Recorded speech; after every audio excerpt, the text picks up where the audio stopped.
Hi friends, welcome to ஜென்டாக் channel. இன்றைக்கி நம்ம என்ன பார்க்க போகிறோம் அப்படின்னா கத்திரிக்காய் வத்தல் தான் பார்க்க போகிறோம். அதுக்கு இன்றைக்கி நான் என்ன செஞ்சுருக்கேன் அப்படின்னா 1 கிலோ கத்திரிக்காய் எடுத்துருக்கோம். ஃபஸ்ட்டு கத்திரிக்காவை நல்லா கழுவி எடுத்துக்கோங்க. இந்த மாதிரி நல்லா கழுவி எடுத்துகிட்டு அதுக்கப்புறமா நம்ம கட் பண்ணி எடுத்துக்கலாம். கத்திரிக்காய் வந்து நல்லா நீட்ட ஷேப்பில் கட் பண்ணி எடுத்துக்கோங்க. ரொம்ப சின்ன சின்ன பீஸாக கட் பண்ணக்கூடாது. ஓரளவு நல்லா நீட்டமாக இருக்கிறத கட் பண்ணால் தான் நமக்கு வத்தல் போடப்போ கத்திரிக்காய் வந்து நல்லா சுருங்கிடும். அதனால் நீட்ட ஷேப்லேயே கட் பண்ணி எடுத்துக்கோங்க.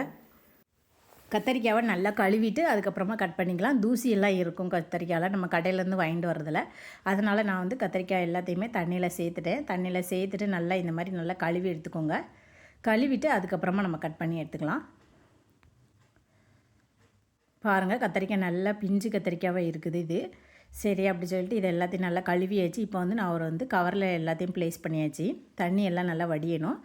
தண்ணியெல்லாம் வடிச்சிட்டு அதுக்கப்புறமா நான் கட் பண்ணணும். அப்படிங்கிறக்காக நான் வந்து ஒரு பாலித்தீன் கவரில் இந்த மாதிரி ப்ளேஸ் பண்ணியாச்சு. இதில் வந்து காம்பை எல்லாத்தையும் நம்ம கட் பண்ணி எடுத்துடணும். காம்பை கட் பண்ணிவிட்டு தான் நம்ம வந்து கத்திரி வத்தல் சேர்க்க போகிறோம். அதனால் காம்பு எதுவுமே தேவையில்லை. காம்பை ரிமூவ் பண்ணிவிட்டு அதுக்கப்புறமா கத்திரிக்காவை நல்லா நீட்ட ஷேப்பில் கட் பண்ணிக்கோங்க. குட்டி குட்டியாக ஷேப்பாக கட் பண்ணாமல் நல்லா லாங் ஷேப்பாக கட் பண்ணி எடுத்துக்கிட்டோம் அப்படின்னா சூப்பராக இருக்கும். மெல்லிஸாக கட் பண்ணாலும் நீங்கள் கட் பண்ணிக்கோங்க. ஒரு கத்திரிக்காவை ஒரு 6 பீஸாக கட் பண்ணது மாதிரி பாருங்கள். சின்ன கத்திரிக்காவாக இருந்தால் ஒரு 4-5 பீஸ் போதும். பெரிய கத்திரிக்காவாக இருந்தால் நல்லா 6 பீஸாக போதும். ரொம்ப பிஞ்சு கத்திரிக்காவை தான் இருக்குது. அதனால் நான் வந்து ஓரளவு மீடியமாக கட் பண்ணி எடுத்துருக்கேன். உங்களுக்கு வந்து மெல்லிஸாக இருக்கணும்னா இன்னும் நல்லா மெல்லிஸாக கட் பண்ணி எடுத்துக்கோங்க. இல்லை அப்படின்னா நீங்கள் இந்த மாதிரி பெரிய பெரிய பீஸாகவும் கட் பண்ணிக்கலாம். நீங்கள் நல்லா காய வைக்க கத்திரிக்காய் நல்லா சுருங்கிடும். அதனால் நீங்கள் வந்து இதே ஷேப்லேயே கட் பண்ணி எடுத்துக்கோங்க. அப்போ தான் கத்திரிக்காய் வந்து நல்லா டேஸ்ட்டாக இருக்கும். இப்போ இது எல்லாத்தையும் நல்லா கட் பண்ணி முடித்தாச்சு. காம்பை எல்லாத்தையும் ரிமூவ் பண்ணியாச்சு. கத்திரிக்காய் ஃபுல்லாக கட் பண்ணி முடித்தாச்சு. இப்போ வந்து இதை ஃபஸ்ட்டு கட் பண்ண உடனே நீங்கள் என்ன செஞ்சுக்கோங்க அப்படின்னா ஒரு பிளேஸில் இல்லைன்னா ஒரு பாலித்தீன் கவரில் இந்த மாதிரி எடுத்து காய வச்சுக்கோங்க. ஃபஸ்ட்டு கட் பண்ண உடனே இந்த மாதிரி நல்லா காய போட்டுருங்க. அதில் இருக்க ஈரப்பதம் எல்லாமே போகணும். ஈரப்பதம் எல்லாம் போனதுக்கப்புறமா நம்ம என்ன செஞ்சுக்கலாம் அப்படின்னா அடுத்து வத்தலுக்கு ரெடி பண்ணிக்கலாம். ஃபஸ்ட்டு இந்த மாதிரி ஒரு 2 மணி நேரம் இல்லை 3 மணி நேரம் நல்லா காய வச்சு எடுத்துக்கோங்க. நாங்கள் வந்து ஒரு 2லேருந்து 3 மணி நேரம் நல்லா காய போட்டு எடுத்தாச்சு. காய போட்டு எடுத்ததுக்கு அப்புறம் தான் நம்ம கத்திரிக்காவை அவிக்கணும். அது வரைக்கும் நீங்கள் என்ன செஞ்சுக்கோங்க அப்படின்னா ஒரு 2 மணி நேரம் நம்ம கட் பண்ணிவிட்டு டேரெக்டாக அவிக்காமல் காய போட்டு அவிச்சுக்கோங்க. இப்போ பாருங்கள், கத்திரிக்காய்க்கு வந்து ரொம்ப தண்ணி சேர்க்கக்கூடாது. ஓரளவு கத்திரிக்காய் வந்து நல்லா முங்குற அளவுக்கு தண்ணி இருக்கணும். பாதி தான் வேகணும் கத்திரிக்காய், ரொம்ப நல்லா குலைவாக வேகக்கூடாது. ஓரளவு மீடியமாக வெந்துடணும். பாருங்கள், இப்போ இது ஓரளவு நல்லா மீடியமாக வெந்திருக்கு. இப்போ என்ன செஞ்சணும் அப்படின்னா அடுப்பை ஆஃப் பண்ணிடணும். அந்த மீடியமாக வெந்ததுலேயே அடுப்பை ஆஃப் பண்ணிட்டு அந்த வெந்நிலே நீங்கள் ஒரு மணி நேரம் வச்சிட்டிங்க அப்படின்னா நல்லா குழஞ்சிடும். 1 மணி நேரம் வேண்டாம், ஒரு அரை மணி நேரம் கூட வச்சா போதும். அதுக்கப்புறமா நம்ம அந்த தண்ணியை வடிகட்டிட்டு அதுக்கப்புறமா அதில் வந்து கொஞ்சமாக உப்பு சேர்த்து திரும்பவும் என்ன செஞ்சுக்கோங்க அப்படின்னா நல்லா மிக்ஸ் பண்ணிக்கோங்க. பாருங்கள், அந்த தண்ணியை வந்து நம்ம நல்லா வடித்தாச்சு. வடிச்சிட்டு இப்போ பார்க்கப்போ பாருங்கள், தண்ணி இல்லாமல் கத்திரிக்காய் நல்லா வெந்துடுச்சு. இந்த மாதிரி நல்லா வெந்துடும். பாரி வெந்ததுக்கு அப்புறமா நீங்கள் இந்த மாதிரி செஞ்சீங்க அப்படின்னா கத்திரிக்காய் வந்து சூப்பராக வரும். ரொம்ப நல்ல கொலையாக வேக வச்சிடக்கூடாது. மீடியமாக வேக வச்சுட்டு அதுக்கப்புறமா அந்த அடுப்பை ஆஃப் பண்ணிவிடுங்க. அந்த வெந்நிலே அந்த கத்திரிக்காய் என்ன செஞ்சிட்டோம் அப்படின்னா வெந்துடும். அதுக்கப்புறமா நம்ம கொஞ்சமாக வத்தல் பொடி சேர்த்து இந்த மாதிரி ஒரு பிளேட்டுக்கு மாற்றிக்கோங்க.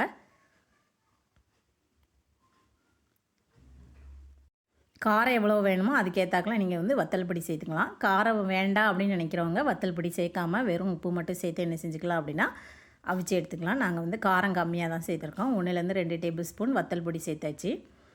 வத்தல் பொடி சேர்த்து உப்பு சேர்த்து நல்லா வேக வச்சு எடுத்தாச்சு. இதுக்கப்புறமா நம்ம என்ன செய்யணும் அப்படின்னா காய தான் வைக்கணும். நல்லா வெயிலில் நீங்கள் என்ன செஞ்சுக்கோங்க அப்படின்னா காய வச்சு எடுத்துக்கோங்க. இப்போ பாருங்கள், கத்திரிக்காய் எல்லாமே சூப்பராக வெந்துடுச்சு. ஃபுல்லாக நீங்கள் வந்து வேக வச்சிடக்கூடாது. கொஞ்சமாக நல்லா வேக வச்சுட்டு அதுக்கப்புறமா இப்படி பண்ணுங்கள், சூப்பராக வரும். இப்போ ஒவ்வொரு கத்திரிக்காவை எடுத்து என்ன செஞ்சுக்கலாம் அப்படின்னா வெயிலில் காய வச்சுக்கோங்க. இந்த மாதிரி வெயிலில் காய வச்சதுக்கப்புறமா ஒரு 2 நாள் ஆகும். மற்ற காய்கறி எல்லாம் கொஞ்சம் சீக்கிரமே காஞ்சிடும். கத்திரிக்காய் மட்டும் கொஞ்சம் வந்து காயறதுக்கு 2-3 நாள் ஆகும். நல்லா ட்ரை ஆனதுக்கப்புறம் தான் நீங்கள் என்ன செய்யணும் அப்படின்னா எடுக்கணும். நீங்கள் இந்த மாதிரி ஒன்று ஒன்றா ப்ளேஸ் பண்ணிவிட்டு ஃபுல்லாகவே இந்த மாதிரி நீங்கள் என்ன செஞ்சுக்கோங்க அப்படின்னா தனித்தனியாக இருக்கணும். ஒரு கத்திரிக்காய் மேலே இன்னொரு கத்திரிக்காய் படாத மாதிரி இந்த மாதிரி தனித்தனியாக விரிச்சுக்கோங்க. இப்போ ஃபஸ்ட்டு டேயில் பாருங்கள், இந்த மாதிரி நல்லா காஞ்சிருக்கு. இது இன்னும் கொஞ்சம் வந்து காயாமல் தான் இருக்குது. ஃபஸ்ட்டு டேங்கிறதுனால பாருங்கள், நமக்கு வந்து அமுக்குனிங்கன்னா சொதக்குன்னு இருக்கும். இந்த மாதிரி இருக்கக்கூடாது. இதை வந்து அடுத்த நாள் செகண்ட் டேயில் பாருங்கள் இந்த மாதிரி காஞ்சிருக்கு. அடுத்து ஒரு 3rd டேலையும் நாங்கள் என்ன செய்ய போகிறோம் அப்படின்னா காய வைக்கிறோம். இந்த மாதிரி ஒரு 2-3 நாள் நல்லா காய வச்சுக்கோங்க.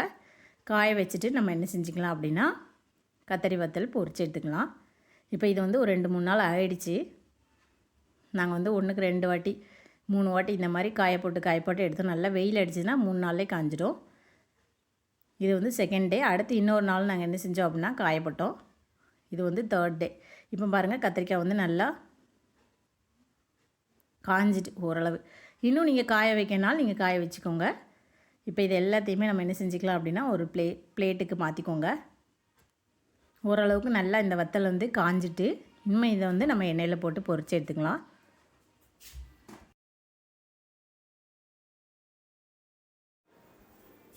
ஒரு பேனில் எண்ணெய் நல்லா சூடு பண்ணிக்கோங்க. எண்ணெய் நல்லா சூடானதுக்கப்புறமா நீங்கள் வத்தலை சேர்க்கணும். ரொம்பையும் கரிஞ்சிடக்கூடாது. மீடியமான ஃப்ளேமில் நீங்கள் வந்து வறுத்து எடுத்துடணும். கொஞ்சம் நல்லா ப்ரௌன் கலராக மாறையும் பாருங்கள். இந்த மாதிரி நீங்கள் வந்து வடிகட்டி எடுத்துக்கோங்க. ஒரு சூப்பரான டேஸ்ட்டில் நமக்கு வந்து கத்தரி வத்தல் கிடச்சிச்சு. நீங்களும் ட்ரை பண்ணி பாருங்கள். அடுத்து நம்ம பார்க்க போகிறது என்ன அப்படின்னா வெண்டைக்காய் வத்தல். கத்தரி வத்தலும் வெண்டைக்காய் வத்தலும் இன்றைக்கி பார்க்க போகிறோம். ஏற்கனவே நம்ம சேனலில் வந்து பாகற்காயும் சீனிய வரக்காய் வத்தலும் போட்டிருக்கோம். பார்க்காதவங்க நீங்கள் பார்த்துக்கோங்க. அதோட லிங்கையும் டிஸ்கிரிப்ஷனில் நான் கொடுக்குறேன். இப்போ வெண்டைக்காவையும் நல்லா கழுவி எடுத்துக்கோங்க. இந்த மாதிரி வெண்டைக்காலையும் தூசிகள்லாம் நிறைய இருக்கும். அதனால் நீங்கள் இந்த மாதிரி நல்லா கழுவிட்டு ஒரு துணியை வச்சு துடைக்கணும்னு அவசியம் இல்லை. நம்ம ஏற்கனவே இதையும் சன்லைட்டில் தான் காய வைக்க போகிறோம். அதனால் வெண்டைக்காவை என்ன செஞ்சுக்கோங்க அப்படின்னா நல்ல தண்ணியில் போட்டு கழுவி எடுத்துக்கோங்க. நாங்கள் வந்து 1 கிலோ கத்திரிக்காய் 1 கிலோ வெண்டைக்காய் வாங்கியிருக்குது. இந்த வெண்டைக்காவையும் நல்லா கழுவி எடுத்துகிட்டு அதுக்கப்புறமா நம்ம என்ன செஞ்சுக்கலாம் அப்படின்னா காய வச்சு எடுக்கணும். உங்களுக்கு வந்து எந்த ஷேப்பில் வேணுமோ நீங்கள் அந்தளவுக்கு கட் பண்ணி எடுத்துக்கலாம். கொஞ்சம் ஸ்மால் சைஸில் வேணுன்னா ஸ்மாலாக கட் பண்ணிக்கோங்க. பெரிய சைஸில் வேணும்னா பெருசாக கட் பண்ணிக்கோங்க.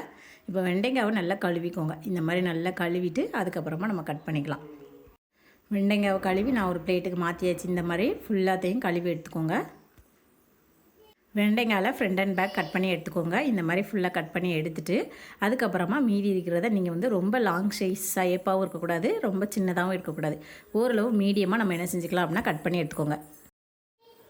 பாருங்கள், நான் இந்த வெண்டைக்காவை வந்து ஃப்ரண்ட் அண்ட் பேக் கட் பண்ணிவிட்டு ஓரளவு நம்ம குழம்புக்கெலாம் எந்த அளவுக்கு கட் பண்ணுவோமோ அதே மாதிரி கட் பண்ணியிருக்கேன். உங்களுக்கு சின்ன சைஸ் வேணுனாலும் நீங்கள் சின்ன சைஸாக கட் பண்ணிக்கோங்க. ஏன்னா வெண்டைக்காவும் சுருங்க தான் செய்யும். பொரிச்சதுக்கப்புறமா நமக்கு வந்து கொஞ்சம் பெரிய சைஸ் ஷேப்பில் வந்துடும். நான் வந்து ஓரளவு மீடியமான ஷேப்பில் இந்த மாதிரி கட் பண்ணி எடுத்துக்கிட்டேன். உங்களுக்கு சின்னதாக கட் பண்ணால் நீங்கள் கட் பண்ணி எடுத்துக்கோங்க. வெண்டைக்காவை நம்ம கட் பண்ணிட்டு கழுவக்கூடாது. ஃபஸ்ட்டே கழுவிக்கோங்க. ஓரளவு நல்லா கட் பண்ணி எடுத்தாச்சு. இது வந்து ஃப்ரண்ட் அண்ட் பேக் கட் பண்ணது இவ்வளோவான வேஸ்ட்டு. இதை தூர தான் நம்ம போடணும். மீதி இருக்கிறத நம்ம என்ன செஞ்சுக்கலாம் அப்படின்னா வத்தல் போட்டுக்கலாம். வெண்டைக்காவையும் ஃபஸ்ட்டு அவிக்கிறதுக்கு முன்னாடி நம்ம என்ன செஞ்சுக்கணும் அப்படின்னா இந்த மாதிரி காய போட்டுக்கணும். வெண்டைக்காவை அவிக்கணும் அவசியம் இல்லை. இது வந்து மோரில் தான் நம்ம போட்டு செய்ய போகிறோம். அப்படிங்கிறதுனால வெண்டைக்காவை வந்து அப்படியே காய போட்டுக்கோங்க. சிலர் வந்து வெண்டைக்காவை அவிச்சு காயப்படுவாங்க. உங்களுக்கு அந்த மாதிரி விருப்பம்னாலும் நீங்கள் ட்ரை பண்ணிக்கலாம். நம்ம இன்றைக்கி என்ன செய்ய போகிறோம் அப்படின்னா மோரில் தான் இந்த வெண்டைக்காவை காயப்பட போகிறோம். இதுக்கு நான் வந்து கொஞ்சமாக தண்ணி மோர் எடுத்துருக்கோம். அதுக்கப்புறமா கொஞ்சம் கெட்டியான தயிர் வச்சுக்கோங்க. ஃபஸ்ட்டு வந்து தண்ணியாக இருக்கிற மோரில் இந்த வெண்டைக்காவை எல்லாத்தையும் போட்டு நல்லா மிக்ஸ் பண்ணிக்கணும். இப்போ இது கூட நீங்கள் வந்து கூடுதலாக மோர் சேர்க்கனாலும் மோர் சேர்த்துக்கோங்க, இல்லை தண்ணி சேர்க்கனாலும் தண்ணி சேர்த்துக்கோங்க. நல்லா திக்காக இருக்க மோராக இருந்ததுன்னா கொஞ்சமாக சேர்த்துட்டு தண்ணி சேர்த்துக்கோங்க. அப்படி இல்லை தண்ணியாக இருக்க மோராக இருந்ததுன்னா கொஞ்சம் நல்லா தண்ணி அதிகமாக சேர்த்துக்கோங்க. இந்த வெண்டைக்காய் எல்லாமே நல்லா அதில் மூழ்கணும், அந்த அளவுக்கு சேர்த்துக்கோங்க. இது கூட நம்ம என்ன செய்ய போகிறோம் அப்படின்னா உப்பு சேர்த்துக்கோங்க. உப்பு சேர்த்துட்டு நல்லா மிக்ஸ் பண்ணிக்கோங்க. இந்த மாதிரி நல்லா மிக்ஸ் பண்ணிவிட்டு அதுக்கப்புறமா நம்ம கட் பண்ணி வச்சுருக்கிற வெண்டைக்காய் எல்லாத்தையும் அது கூட சேர்க்க போகிறோம். கட் பண்ணி வச்சுருக்க வெண்டைக்காய் எல்லாத்தையும் அதில் சேர்த்துட்டு இன்னும் நல்லா மிக்ஸ் பண்ணிக்கோங்க. அந்த மோரும் வெண்டைக்காயும் நல்லா கோட் ஆகணும், அந்த அளவுக்கு நல்லா மிக்ஸ் பண்ணிக்கோங்க. இப்போ இதெல்லாம் நல்லா மிக்ஸ் ஆனதுக்கப்புறமா நம்ம வந்து ஒரு அரை மணி நேரம் அப்படியே வச்சுட்டு அதுக்கப்புறமா என்ன செஞ்சுக்கலாம் அப்படின்னா நம்ம வந்து காய போட்டு எடுத்துக்கலாம். இந்த மோரில் வந்து கொஞ்சம் நல்லா ஊறணும். கொஞ்சம் கெட்டி தயிர் நான் இப்போ சேர்க்க போகிறேன். ஃபஸ்ட்டு வந்து கொஞ்சம் நீர் மோராக சேர்த்தோம். இப்போ வந்து கொஞ்சம் கெட்டியான தயிர் ஒரு 3-4 டேபிள் ஸ்பூன் சேர்த்துக்கோங்க. உங்களுக்கு ஃபுல் அண்ட் ஃபுல் கெட்டியான தயிர் இருந்ததுன்னா நீங்கள் ஃபுல் அண்ட் ஃபுல் கெட்டியான தயிர்லேயே சேர்த்துக்கலாம். நாங்கள் வந்து கொஞ்சம் மோரும் கொஞ்சம் தயிரும் சேர்த்து இந்த மாதிரி நல்லா மிக்ஸ் பண்ணி எடுத்தாச்சு. இதை நல்லா மிக்ஸ் பண்ணிக்கோங்க. ஒன்றுக்கு ஒன்று நல்லா மூழ்கணும், நல்லா டிப் ஆகணும் அந்த மோரில். அந்த அளவுக்கு நீங்கள் என்ன செஞ்சுக்கோங்க அப்படின்னா நல்லா ஊற வச்சுக்கோங்க. அது அப்படியே கொஞ்சம் நேரம் இருக்கட்டும். அதுக்கப்புறமா நம்ம வந்து ஒரு சன் லைட் படுற இடத்துல நம்ம என்ன செஞ்சுக்கலாம் அப்படின்னா காய போட்டு எடுத்துக்கலாம். இப்போ பாருங்கள் ஓரளவு நல்லா அந்த மோர் எல்லாம் அப்சர்வ் ஆயிடுச்சு. மோர் எல்லாத்தையுமே அந்த வெண்டைக்காய் கொஞ்சம் நல்லா இழுத்துக்கிடுச்சு.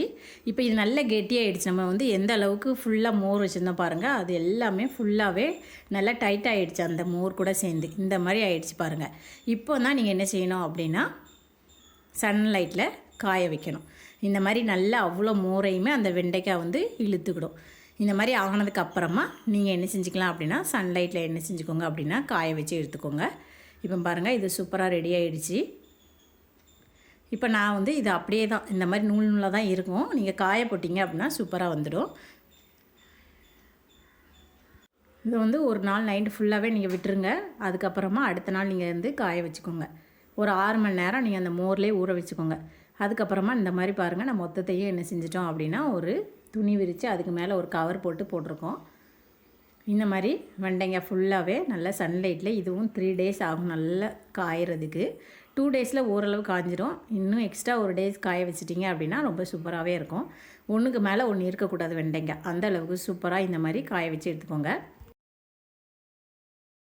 இது வந்து ஃபஸ்ட்டு டே காய போட்டது ஓரளவுக்கு நல்லா காய்ஞ்சிருக்கு பாருங்கள். அந்த பிசுபிசுப்பு எல்லாமே போயிடும் ஓரளவு. அடுத்த செகண்ட் டேயில் ஃபுல்லாகவே கம்ப்ளீட்டாகவே பிசுபிசுப்பு இருக்காது. அடுத்த 3rd டேயில் என்னாகும் அப்படின்னா இந்த அளவுக்கு சூப்பராக முறுமுறுன்னு நல்லா காய்ஞ்சிரும். இந்த மாதிரி நல்லா காய்ஞ்சதுக்கு அப்புறமா நம்ம என்ன செஞ்சுக்கலாம் அப்படின்னா ஃப்ரை பண்ணி எடுத்துக்கலாம். பாருங்கள் இது ஓரளவு நல்லா காய்ஞ்சிட்டு சூப்பராக காய்ஞ்சிருக்கு. இது ஒன்று எடுத்து பார்த்தீங்கனாலே நல்லா பிரேக் ஆகும், நல்லா உடையும். இந்த மாதிரி உடைய ஆரம்பிச்சிச்சின்னா நீங்கள் சூப்பராக இப்போ நீங்கள் வந்து நல்லா எண்ணெயை சூட் பண்ணிவிட்டு நான் கத்தரி வத்தல் வறுத்தேன். அதுக்கு அடுத்து என்ன செய்ய போகிறேன் அப்படின்னா இந்த வெண்டைக்காய் வத்தலையும் சேர்த்து வறுக்க போகிறேன். சூப்பராக நமக்கு 2 வத்தல் ரெடி ஆகிடுச்சு. நீங்களும் இந்த மாதிரி ட்ரை பண்ணி பாருங்கள். தேங்க்யூ.